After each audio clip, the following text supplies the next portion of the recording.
फिर पॉज करो। हेलो, आज हम फिजिक्स के एक बहुत बड़े अच्छे प्रॉब्लम को सॉल्व करूंगा। देखो, तो यहाँ लिखा है कि two blocks of masses m1 and m2 are connected by a spring of spring constant k. The blocks of mass m2 is given a sharp velocity v0 towards right. So वो कहता है कि ये कोई सरफेस है और ये surface के ऊपर दो ब्लॉक्स है m1 and m2 and which are connected by a spring and the spring constant is what k. So पहला बात ये है कि ये जो स्प्रिंग है ये उसकी नेचुरल लेंथ में है। ये दो ब्लॉक ये स्प्रिंग से कनेक्टेड है और वो स्प्रिंग नेचुरल लेंथ में है और उसके ऊपर कोई बाहर से कोई फोर्स नहीं पड़ रहा है, इसलिए वो पूरा सिस्टम जो दो ब्लॉक और स्प्रिंग को लेके जो पूरा सिस्टम है ये पूरा सिस्टम क्या है अभी इक्विलिब्रियम में है। ओके, सो नाउ अब क्या होता है कि कोई एक आया और ये जो m2 को एक जोर से थप्पड़ मारा, इसलिए ये m2 को एक इनिशियल वेलोसिटी मिल गया कितना v0 towards right. That means initially this block m2 will move right with velocity v0. Now ये पूछा गया है कि ये जो अब वेलोसिटी उसको मिलने के बाद वो सेंटर ऑफ मास का वेलोसिटी कितना होगा और फिर वो स्प्रिंग का मैक्सिमम इलांगेशन कितना होगा। सो ये सिस्टम ऑफ पार्टिकल्स का चैप्टर है, वो कॉन्सेप्ट को लेके हमें ये प्रॉब्लम को सॉल्व करेंगे। सो हमें पता है कि अगर कोई सिस्टम है और वो सिस्टम के अंदर जो पार्टिकल्स है अगर उसके ऊपर बाहर से कोई फोर्स नहीं लग रहा है तो उसी हालत से वो सेंटर मास का एक्सेलरेशन 0 रहेगा। दैट मींस सेंटर मास का वेलोसिटी कांस्टेंट रहेगा। सो फर्स्ट आज external force on this system is 0 because बाहर से कोई भी फोर्स नहीं है। हम फ्रिक्शन को भी नेग्लेक्ट कर चुके हैं बिकॉज यहाँ लिखा है क्या assume the surfaces are smooth, so कोई भी एक्सटर्नल फोर्स नहीं है तो इसके कारण external force is 0। That's why acceleration of the centre mass क्या होगा 0 और we can say velocity of centre mass remains constant. That means जो भी सेंटर मास का इनिशियल वेलोसिटी रहेगा वही वेलोसिटी आगे के समय वो वेलोसिटी बरकरार रहेगा, कांस्टेंट रहेगा। तो अब इनिशियल वेलोसिटी ऑफ सेंटर मास कितना है इस समय इनिशियल टाइम ब्लॉक m1 का वेलोसिटी v1 कितना है 0। तो ये तो रेस्ट में था, ये भी था रेस्ट में, बट कोई आया और उसको एक सडन इंपल्सिव फोर्स उसके ऊपर लगा तो जिसके कारण इसका वेलोसिटी सडनली v0 हो गया। दैट मींस वही समय में इसका वेलोसिटी v2 है जो है वो है v0 और इसका 0 था। तो हमें सेंटर मास का वेलोसिटी ऑफ सेंटर मास हम निकल सकते हैं यहाँ से, जो फॉर्मूला क्या है m1 v1 plus m2 v2 अपन m1 प्लस m2 और वेलोसिटी ऑफ सेंटर मास क्या आ गया m2 v0 अपन m1 प्लस m2। तो ये हो गया हमारा पहला क्वेश्चन। सो पहला क्वेश्चन का आंसर आ गया m2 v0 by m1 plus m2। Now जो दूसरा क्वेश्चन है मैक्सिमम इल्यूमिनेशन, ये थोड़ा सोचने वाला बात है। इसको समझने के लिए हमें ये समझना पड़ेगा कि जब उसको हम ये जो m2 ब्लॉक इसको जब हम कोई इनिशियल वेलोसिटी देते हैं v0 तो उसके बाद क्या होता है। देखो इनिशियली ये दोनों इक्विलिब्रियम में थे और अब क्या हुआ कोई एक आया m2 को वेलोसिटी लगा दिया v0 राइट को, तो इससे क्या होगा ये राइट को मूव करने लगेगा।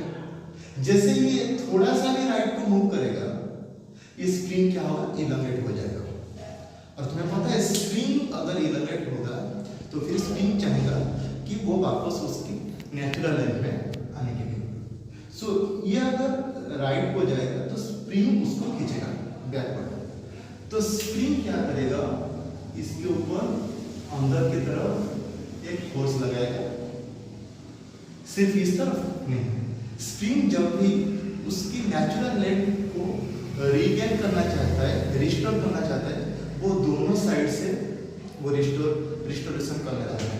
तो इसके कारण वो यहाँ से भी या फिर ये M2 के ऊपर भी यहाँ इस तरफ को फोर्स लगेगा और M1 के ऊपर भी इस साइड को इस तरफ को फोर्स लगेगा। तो ये जो स्प्रिंग दोनों ब्लॉक के ऊपर फोर्स लगेगा, इसके ऊपर भी इसके ऊपर भी, इसको खींचेगा तो इसको भी इस साइड को खींचेगा। तो क्या होगा, इसका वेलोसिटी राइट को था और अब फोर्स नेगेटिव डायरेक्शन में लग रहा है, तो इसका जो स्पीड है, इनिशियल स्पीड जो v नॉट था, वो धीरे धीरे कम होता जाएगा, घटने जाएगा।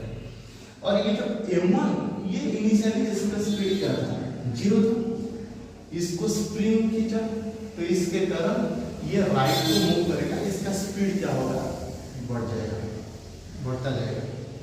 बट अभी भी इसका जो मान है v नॉट, ये जो कम होता जा रहा है, इसका जो स्पीड का मान इसका मान से ज्यादा है, इसके कारण स्प्रिंग इलांगेट होता जाएगा।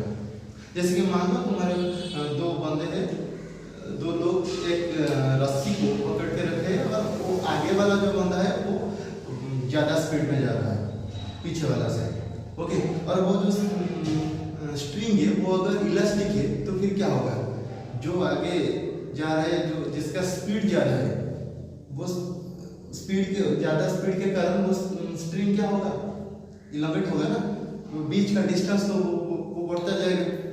तो इसके कारण क्योंकि इसका वेलोसिटी m2 का वेलोसिटी ज्यादा है m1 से, तो ये स्प्रिंग क्या होगा, और लंबा होगा, और जितना लंबा होगा उतना फिर ये रिस्टोरिंग फोर्स लगाएगा दोनों ब्लॉक के कारण, इसको लगाएगा तो फिर इसका स्पीड और बढ़ेगा, इसके ऊपर लगेगा तो इसका स्पीड और बढ़ेगा, तो इवेंचुअली इसका स्पीड घटता जाएगा और इसका स्पीड ज्यादा हो जाएगा, है ना। तो एक समय आएगा जिस समय इसका भी स्पीड जो है, सपोज v प्राइम में, उस समय उसका भी स्पीड v प्राइम रहेगा, दोनों ब्लॉक एक ही स्पीड में मूव करेंगे। और जब ये समय आ जाएगा तो उस समय इस स्प्रिंग का जो लेंथ है वो और ज्यादा लंबा नहीं होगा, वो और इलांगेट नहीं रहेगा, होगा। तो वो लेंथ जो अचीव लेंथ उस समय जितना भी अचीव लेंथ होगा, वो लेंथ होगा उसका मैक्सिमम इलांगेशन। सो ये कंसेप्ट है कि जब भी हमें मैक्सिमम इलांगेशन पूछा जाएगा तो ये तुम्हें दिमाग में रखना है कि उस समय दो ब्लॉक का स्पीड जो है वो बराबर होना चाहिए। अगर वो समय दोनों ब्लॉक का स्पीड बराबर है, इसका भी v प्राइम है और इसका भी v प्राइम है, तो उस समय सेंटर मास का वेलोसिटी भी v प्राइम हो जाएगा। दोनों ब्लॉक v प्राइम में मूव करते हैं तो फिर सेंटर मास भी v प्राइम में मूव करेगा, तो उस समय सेंटर मास का वेलोसिटी क्या है, v प्राइम। और इनिशियल सेंटर मास का वेलोसिटी कितना था, m2 v not bye m1 plus m2, और क्योंकि नेट एक्सटर्नल फोर्स इज 0, तो ये दोनों सेंटर मास का वेलोसिटी जो है ये समान होना चाहिए, बराबर होना चाहिए। तो ये अगर बराबर हो जाएगा तो फिर तुम्हें v प्राइम मिल जाएगा क्या, m2 v not by what, m1 plus m2। सो ये है कॉमन वेलोसिटी, कॉमन वेलोसिटी दोनों ब्लॉक का, ओके। नाउ अब हम कंजर्वेशन ऑफ एनर्जी पे जाएंगे। देखो इनिशियली इसके पास कुछ भी स्पीड नहीं था, सिर्फ इसके पास स्पीड था, वो था क्या, v नॉट। और उस समय स्प्रिंग भी उसकी नेचुरल लेंथ में था, तो इसके कारण स्प्रिंग में भी कोई इलास्टिक पोटेंशियल एनर्जी नहीं था। ये पूरे सिस्टम का एनर्जी अगर मैं बताऊंगा उस समय, तो वो सिर्फ इस m2 का काइनेटिक एनर्जी, और वो कितना है, वो है half m v naught square, sorry m2 v naught square, इतना ही एनर्जी उस समय था। और जब फाइनल टाइम मतलब जिस समय वो स्प्रिंग नेचुरल उसकी मैक्सिमम इलांगेशन, मैक्सिमम स्टेट में पहुंच गया है, इलांगेटेड स्टेट में पहुंच गया है, ओके। तो उस समय क्या होगा, उस समय स्प्रिंग भी एक्सटेंडेड है। अगर स्प्रिंग उस समय x एक्सटेंड हुआ, ओके, तो उसके अंदर कितना एनर्जी आ जाएगा, हाफ के एक्स स्क्वायर, एक स्प्रिंग का एनर्जी। फिर उस समय ये दोनों भी मूव करते हैं ना इस स्पीड में, तो ये दोनों का भी काइनेटिक एनर्जी होगा कितना, half m1 v prime square plus half m2 v prime square. ये पूरा एनर्जी स्प्रिंग का कुछ एनर्जी, ये दोनों ब्लॉक का कुछ एनर्जी, जो काइनेटिक एनर्जी वो कहां से आया, इनिशियल काइनेटिक एनर्जी से। सो कंजर्वेशन ऑफ एनर्जी कहता है कि total energy remains constant if there is only conservative forces, and you know that spring force is conservative and we also neglect the effect of friction. So ये पूरा जो system है उसके अंदर सिर्फ कंजर्वेटिव फोर्सेस है, तो इसके कारण हम कंजर्वेशन ऑफ एनर्जी लगा सकते हैं। ओके, बस इसको सॉल्व करने से हमें x मिलेगा। ओके, बस सॉल्व करो तो ये हो जाएगा हाफ के एक्स स्क्वायर और sorry plus half v prime square और ये हो जाएगा m1 प्लस m2। सो दोनों साइड से हाफ कॉमन है तो उसको कैंसिल कर दो। सो ये जाएगा m2 v naught square equals to ax square plus ये v प्राइम की जगह ये लिख दो, ये आ जाएगा m2 v नॉट और m2 square v naught square by m1 plus m2 whole square into m1 plus m2। Okay, so इसको थोड़ा सॉल्व करो, इस थोड़ा सॉल्व करो, कैंसिल हो जाएगा। सो मैं डायरेक्टली इसका आंसर लिख देता हूँ। ये सॉल्व करने से तुम्हारा x जो है वो आ जाएगा m1 m2 upon k times m1 plus m2 का square root into v1। This is the answer. Thank you.